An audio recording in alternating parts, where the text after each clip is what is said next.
अब चुनाव आयोग नहीं, गोदी आयोग हो गया है। मैं हिंदुस्तान की जनता को और बिहार की जनता को कह रहा हूं कि महाराष्ट्र का चुनाव चोरी किया गया था, और जैसे महाराष्ट्र का चुनाव चोरी किया गया था, वैसे ही बिहार का चुनाव चोरी करने की कोशिश की जा रही है। साथियों नमस्कार। बिहार में विधानसभा चुनाव हैं और विधानसभा चुनाव के मद्देनजर वोटर वेरिफिकेशन को लेकर मुद्दा गर्म है, और ये मुद्दा महागठबंधन लगातार उठा रही है।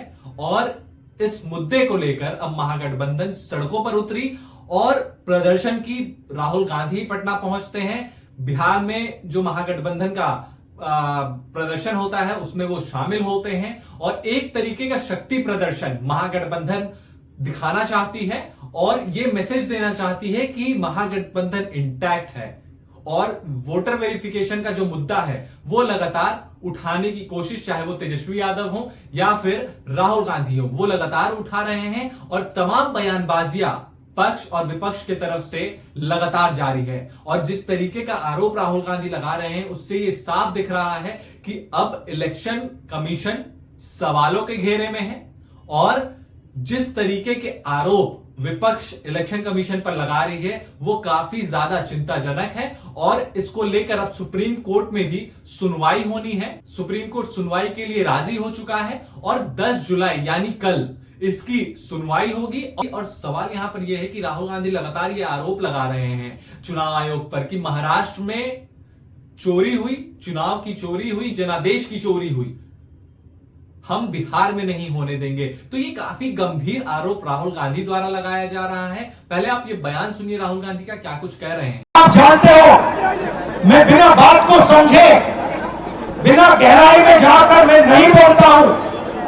मैं हिंदुस्तान की जनता को और बिहार की जनता को कह रहा हूं कि महाराष्ट्र का चुनाव चोरी किया गया था, और जैसे महाराष्ट्र का चुनाव चोरी किया गया था, वैसे ही बिहार का चुनाव चोरी करने की कोशिश की जा रही है। उन्हें पता लग गया कि हमने महाराष्ट्र मॉडल समझ लिया है, इसीलिए वो हम नया बिहार मॉडल लाए हैं। और मैं आपको साफ बताना चाहता हूं कि ये गरीबों का वोट छीनने का तरीका है ये। और मगर ये इन लोगों को मालूम नहीं है कि ये बिहार है, ये बात समझे नहीं है, ये बिहार है और बिहार की जनता ये कभी नहीं होने देगी। ये बीजेपी के नॉमिनेटेड इलेक्शन कमिश्नर हैं, ये देश की सच्चाई है। और मैं बिहार के युवा से कहना चाहता हूं, ये सिर्फ आपसे वोट चोरी नहीं हो रहा है, ये आपका भविष्य चोरी हो रहा है। ये चोरी नहीं होने देनी, और आपको बिहार के युवा को ये चोरी नहीं होने देनी है। और पूरा का पूरा इंडिया गठबंधन आपके साथ खड़ा है और हम ये चोरी कभी नहीं होने देंगे। तो आपने सुना राहुल गांधी जिस तरीके का आरोप इलेक्शन कमीशन पर लगा रहे हैं, और जिस तरीके का प्रदर्शन और जिस तरीके की भीड़ उमड़ी इस प्रदर्शन में, इस बिहार बंद में, वो देखने लायक थी।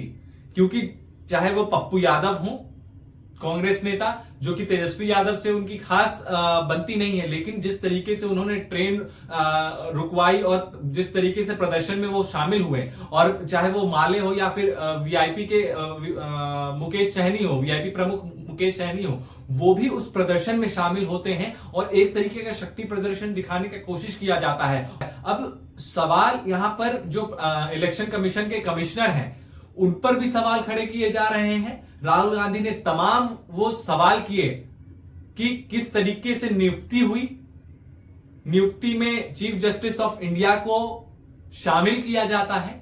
लेकिन राहुल गांधी का यह आरोप है कि जब इलेक्शन कमीशन ऑफ इंडिया का जब नियुक्ति हुआ उस दौरान सीजेआई को बाहर भेज दिया गया, उनको शामिल नहीं किया गया और ना ही विपक्ष के नेताओं को शामिल किया गया। ये काफी गंभीर आरोप राहुल गांधी लगा रहे हैं। अब देखने वाली बात यह होगी कि जो आने वाला विधानसभा चुनाव है उसमें क्या कुछ प्रभाव पड़ता है, क्योंकि ये आरोप इलेक्शन कमीशन पर लगातार लगते आए हैं। चाहे वो महाराष्ट्र चुनाव की बात कर लें, यूपी चुनाव की बात कर ले, उसमें भी अखिलेश यादव लगातार कोई ना कोई आरोप विधानसभा चुनाव के दौरान आप याद कीजिए कि वो लगा रहे थे कि घोषणा कुछ और कर दिया गया, जीता कोई और था, लेकिन तुरंत 10-15 मिनट बाद, आधे घंटे बाद जब सर्टिफिकेट देने की बारी आती थी तो भारतीय जनता पार्टी का जो प्रतिनिधि था वो 1000, 2000, 3000 वोटों से वो जीतकर निकल आता था।